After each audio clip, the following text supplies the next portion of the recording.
Hey there, it's CJ Willie, and I'm cracking a pack today. I'm back with pack number 5 of my 1987 Sportflics baseball box. Since each pack has only 3 cards in it, I will talk about my memory of the player from the 1980s and maybe something specific about the player from the 1986 MLB season. I will also test my knowledge to see if I can remember the fun facts from the 2-team logo trivia cards. Will I remember or will my memory fail me? Let's get to cracking this pack. Move the box out of the way. Looks like we have Rob Deere on the back. So we'll take Rob Deere and flip him around this way.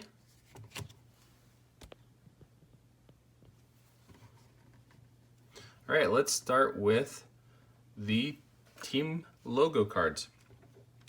Looks like we have 2 birds today. First one is Toronto Blue Jays. Flip it over, take a look at some of the information on the back.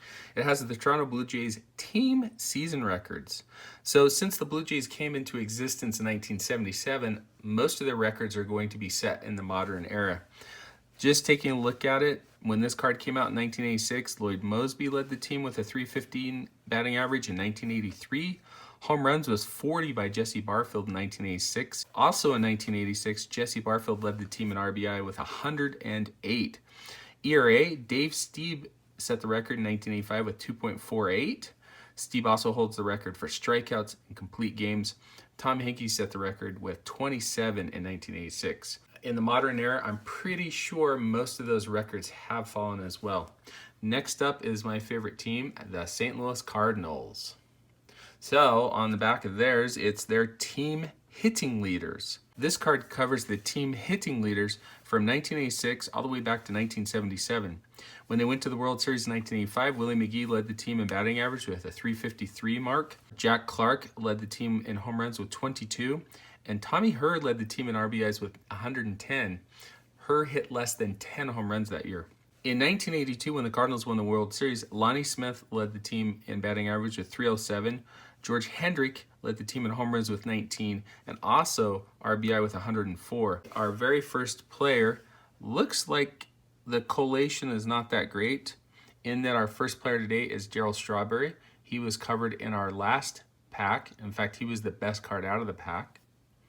Strawberry hit around 25 to 35 home runs in each of the seasons they played with the Mets. After his 1991 season with the Dodgers, his career went downhill.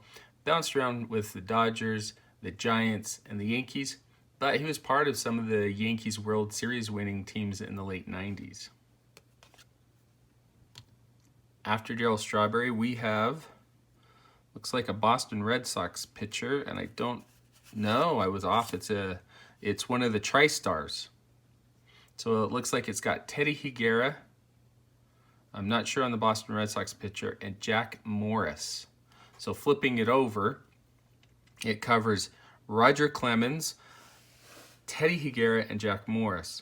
So TriStars were 3 of the top stars in each league at each position. So for starting pitcher in the American League, it was Roger Clemens, Teddy Higuera, and Jack Morris.